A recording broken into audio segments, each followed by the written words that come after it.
भारती भवानी पानी रखिए बुआई के।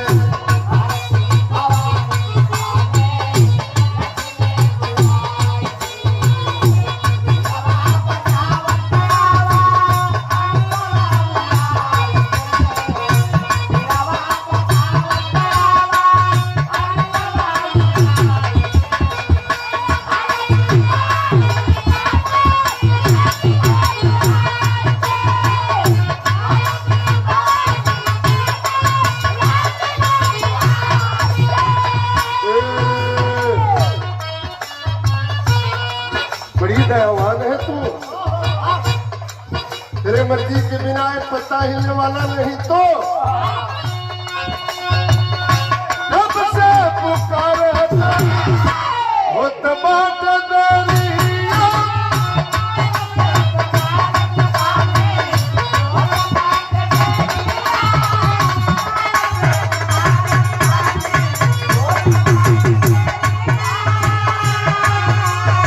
अरे छोड़ दया सनवा हो मैहर की मारिया।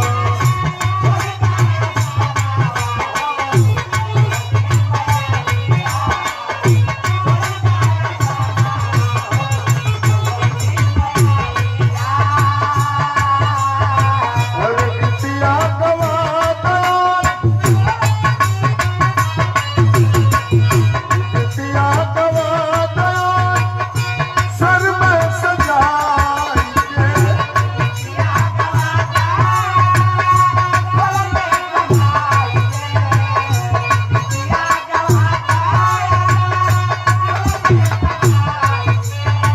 अरे बिटिया गवा दया, सर में समाई के।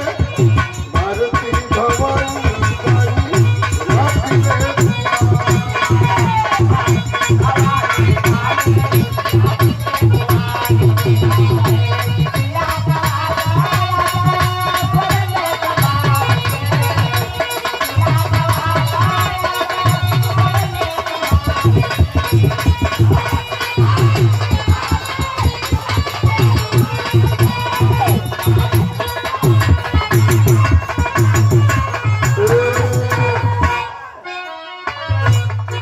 माँ और बेटे का रिश्ता कैसा होना चाहिए?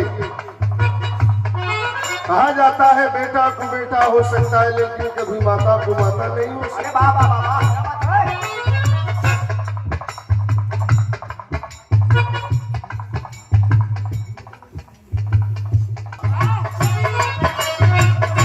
जन्म जन्म के गरीब बनाई।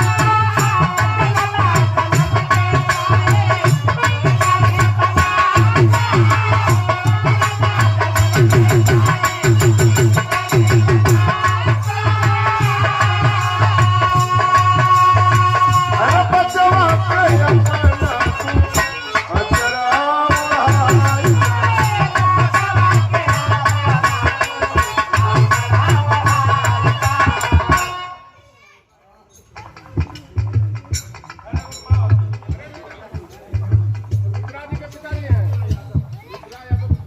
ये जनपद के जिलाध्यक्ष, शानदार जानदार जिलाध्यक्ष और बहुत बड़े गायक हमारे शिष्य मनोज सिंह जी की ओर से माला 200 रुपए का पुरस्कार और 500 रुपए का पुरस्कार आप परम सम्मानित श्री जोगेंद्र यादव जी, समाजवादी शिक्षक संघ के जिलाध्यक्ष बलिया से। जन्म जन्म के बिगड़ी बनाई।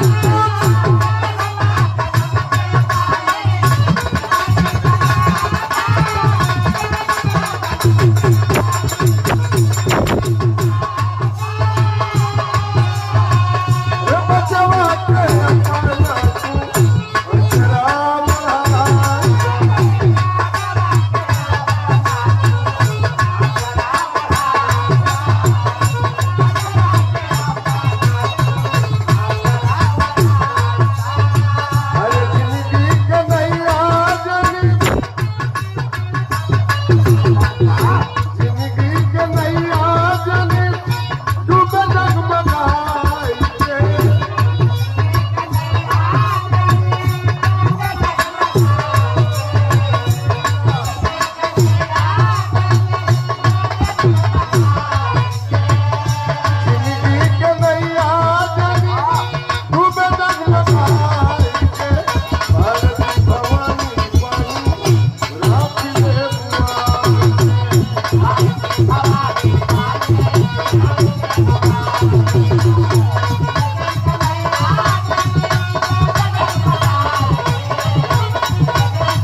आखिरी भाव